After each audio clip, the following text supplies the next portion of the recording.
Reconhecimento e regularidade maçônica. O mundo maçônico. O mundo maçônico está dividido em dois blocos.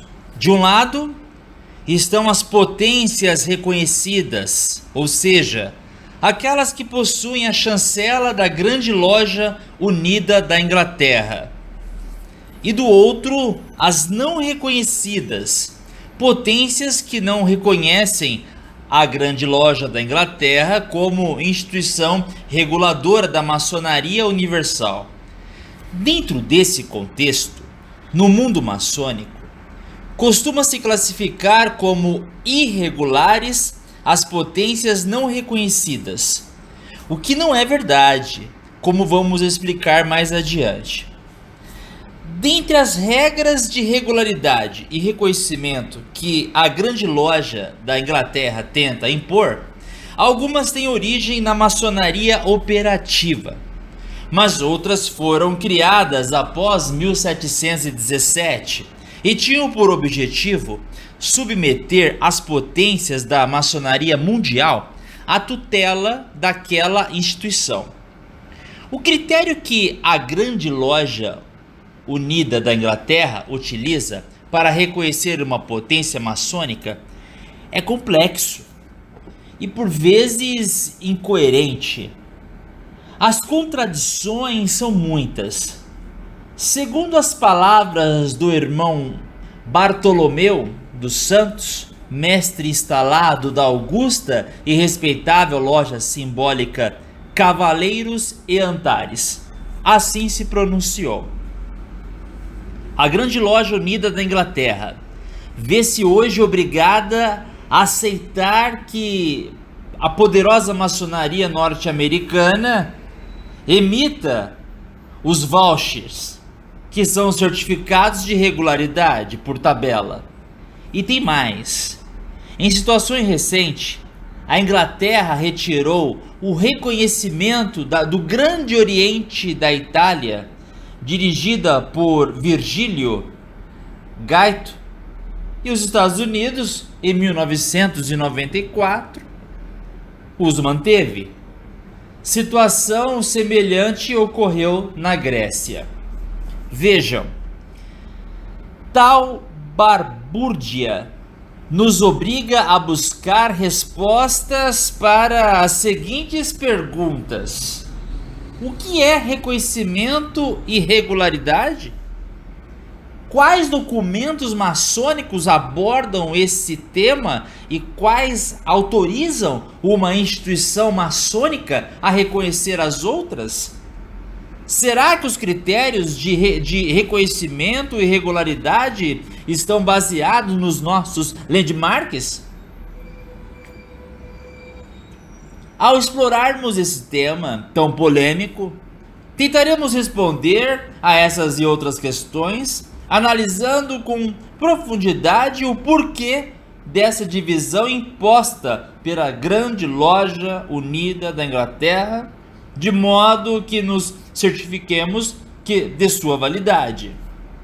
Definição de regularidade e reconhecimento. O que é a regularidade? Os dicionários fornecem as seguintes designações para esse verbete: que ou quem age conforme as regras, as normas, as leis, as praxes relativo à regra. Reconhecimento, também segundo o dicionário, declarar um governo reconhecido legitimamente, admitir como bom, verdadeiro ou legítimo, admitir como certo, admitir como legal. Para a Grande Loja Unida da Inglaterra, regularidade e reconhecimento são condições distintas. Uma potência pode ser regular e não ser reconhecida. Em contrapartida, se uma potência não for regular, ela não poderá ser reconhecida. Dessa forma, segundo aquela instituição, A primeira providência para o reconhecimento de uma potência é certificar-se de sua regularidade. Documentos históricos.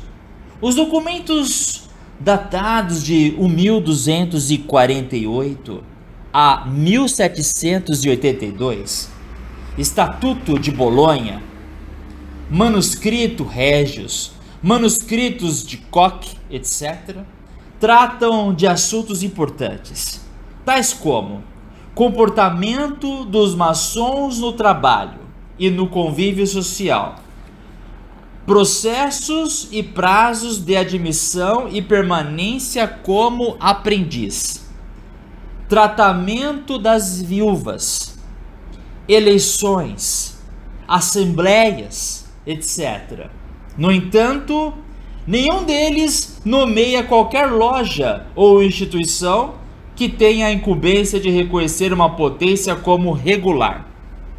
É importante ressaltar que somente após 1782 é que existem atas e documentos dos quais se tem conhecimento e certeza de data ou ocasião, autor, objetivo e público-alvo, e que em nenhum desses documentos há registro sobre qualquer acordo entre lojas ou potências, informando que uma determinada potência possa ter autoridade para reconhecer a outra.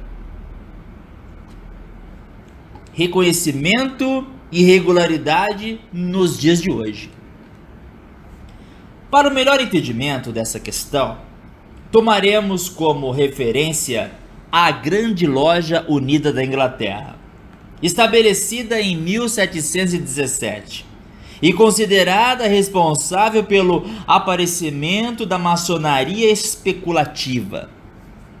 A Grande Loja Unida da Inglaterra se julga no direito de controlar a maçonaria em todo o mundo. Essa instituição inglesa determinou que o primeiro requisito para o reconhecimento de uma potência maçônica é que esta seja regular. Dessa forma, em 4 de setembro de 1929, a Grande Loja Unida da Inglaterra declarou os seguintes princípios de regularidade.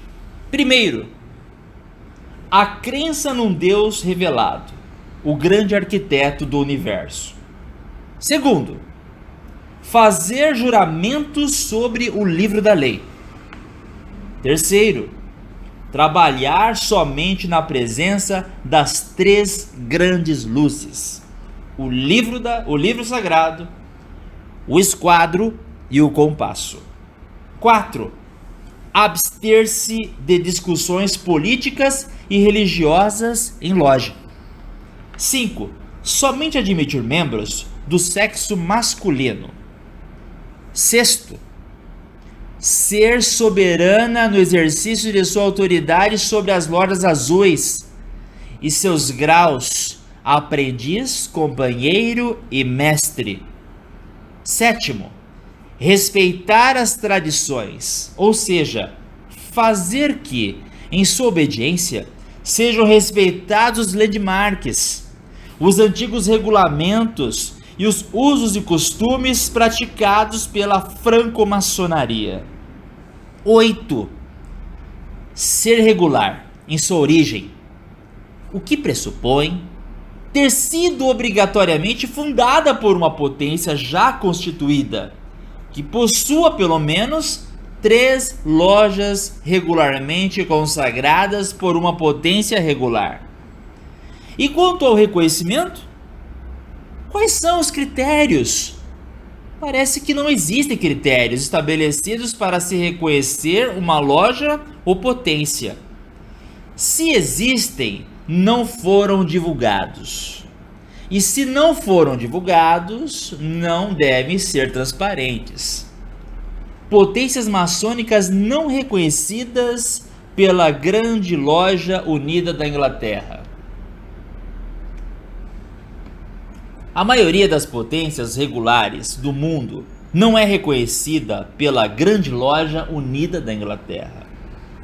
Por exemplo, no Brasil, somente são reconhecidas o Grande Oriente do Brasil e a Grande Loja dos Estados de São Paulo, Mato Grosso do Sul e Rio de Janeiro.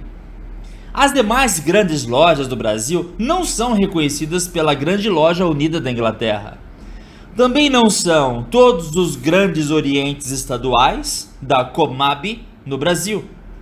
A França possui atualmente 13 potências maçônicas, das quais somente uma é reconhecida pela Grande Loja Unida da Inglaterra.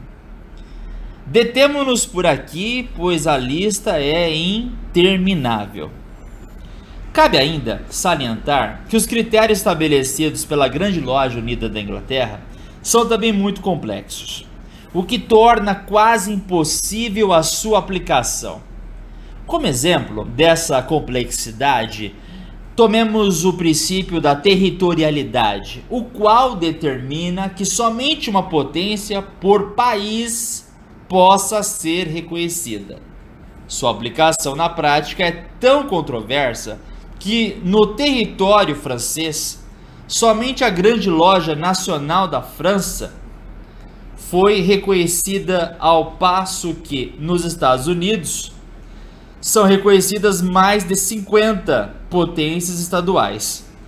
Diante de tal fato, é inevitável questionar: por que somente a Grande Loja Nacional da França foi reconhecida na França?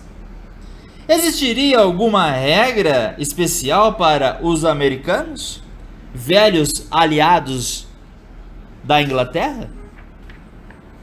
Os landmarks.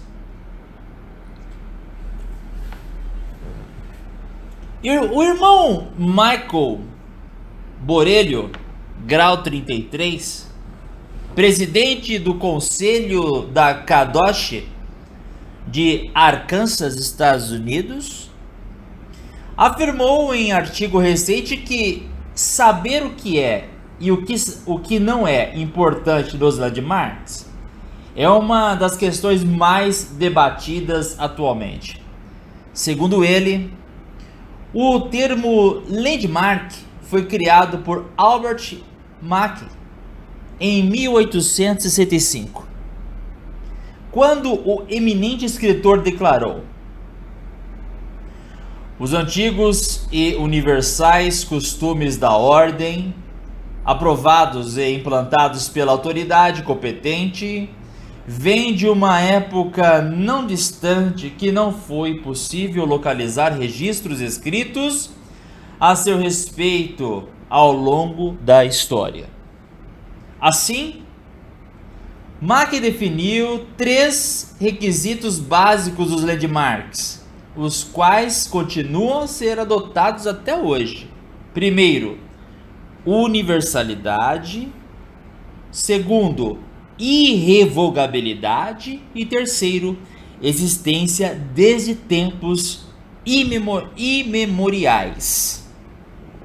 Ainda segundo o irmão Michel, em 1856, o Dr. Albert, grau 33, tentou implantar os atuais landmarks conforme a ótica de sua época, definindo um total de 25 landmarks. 7 anos mais tarde, em 1863, George Oliver publicou o livro Freemason, no qual listou 40 landmarks. No século XX, algumas grandes lojas americanas se lançaram na difícil tarefa de quantificá-los, o que gerou o seguinte resultado: as lojas do estado da Virgínia Ocidental definiram 7, as lojas da Nova Jersey, a Nevada, 10, e as do Kentucky encontraram 54.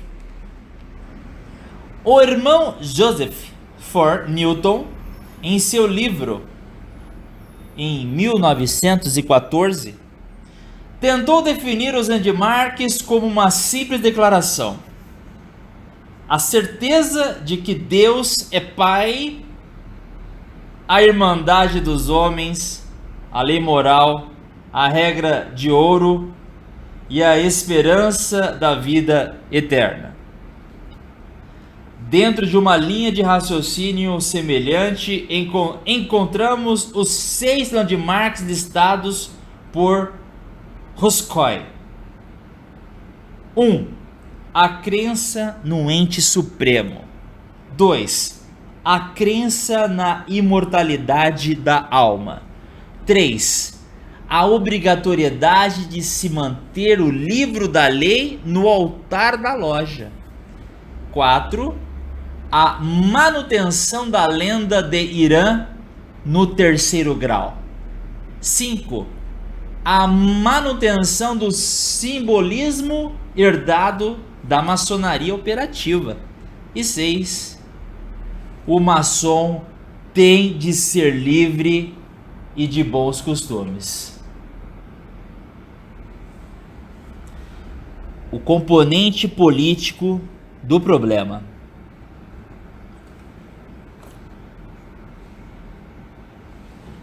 Algum tempo depois do nascimento da maçonaria especulativa, a antiga e bem conhecida rivalidade política entre a França e a Inglaterra veio à tona. O Grande Oriente da França, seguindo as tradições progressistas de seu país e sob a alegação de que não queria discriminar os homens livres e de bons costumes, retirou de sua Constituição a obrigatoriedade de se crer em Deus, para que um candidato pudesse ser feito maçom. Com consequência, o Goff foi excomungado pela Grande Loja Unida da Inglaterra. Segundo a palavra do irmão Bartolomeu dos Santos, a augusta e respeitável loja simbólica Cavaleiros e Antares. A citação da Bíblia como livro sagrado foi um dos obstáculos históricos que provocaram o cisma entre a maçonaria francesa e a maçonaria inglesa. Oswald complementou dizendo que, abre aspas, os anglo-saxões, ao exigirem a Bíblia, e somente a Bíblia, negam a universalidade da maçonaria. E se encararmos o problema desse ponto de vista, a irregularidade está do lado deles, e não do nosso. Wirth afirma ainda, abre aspas, somos obrigados a nos inclinar diante dos fatos. Os anglo-saxões querem ter sua maçonaria particular e renunciam ao universalismo, proclamado em 1723. A maçonaria, não sendo propriedade de ninguém, não pode ser controlada por um poder central mundial. A esse respeito, Morivaldo Fagundes ressalta: embora a maçonaria seja universal no sentido filosófico e doutrinário, não é administrativamente, pois não possui uma organização mundial única. Nessas condições, em cada país e muitas vezes em cada estado membro, ela se organizou sobremaneiramente, com ampla e total autonomia administrativa. O fato ensejou, como não poderia deixar de acontecer, o aparecimento do fenômeno político dos reconhecimentos ou tratados de amizade interpotências, em consequência do qual surgiu o discutido e indiscutível conceito de regularidade maçônica. Voltando à questão do princípio da regularidade, analisemos então a sua legalidade, a sua legitimidade, segundo o estabelecido pela Grande Loja Unida da Inglaterra. Os princípios 1, 2, 3, 4 e 5, anteriormente mencionados, parecem ser oriundos da maçonaria operativa. São universais e compatíveis com o que se entende por maçonaria universal.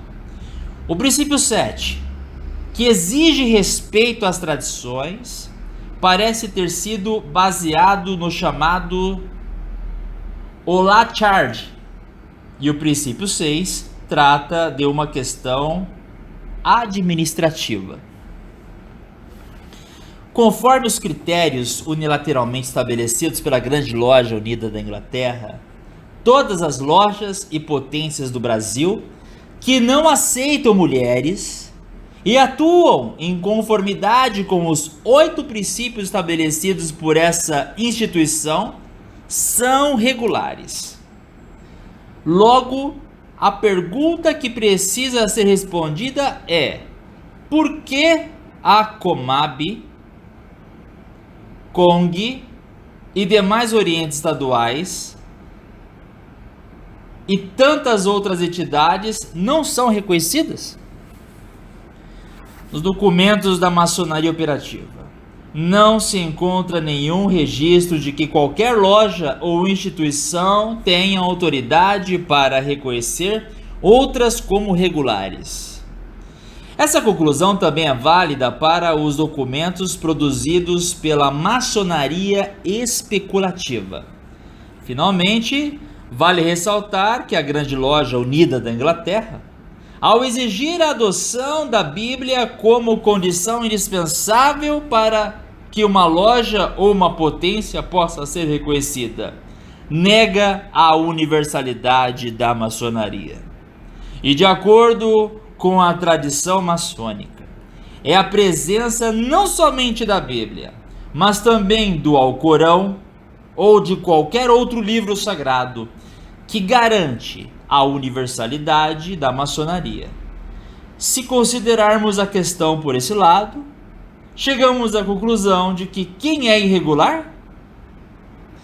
Deixarei de falar sobre a conclusão desse autor. Aponto que essa pesquisa foi realizada no livro Os Sete Maçons, Segredos e Rituais Sem Mistérios, Poema Régio, Mozart, o mais ilustre maçom, o misterioso e simbólico número 3, o que significa reconhecimento e regularidade maçônica, loja maçônica, recrutamento, seleção, iniciação e administração.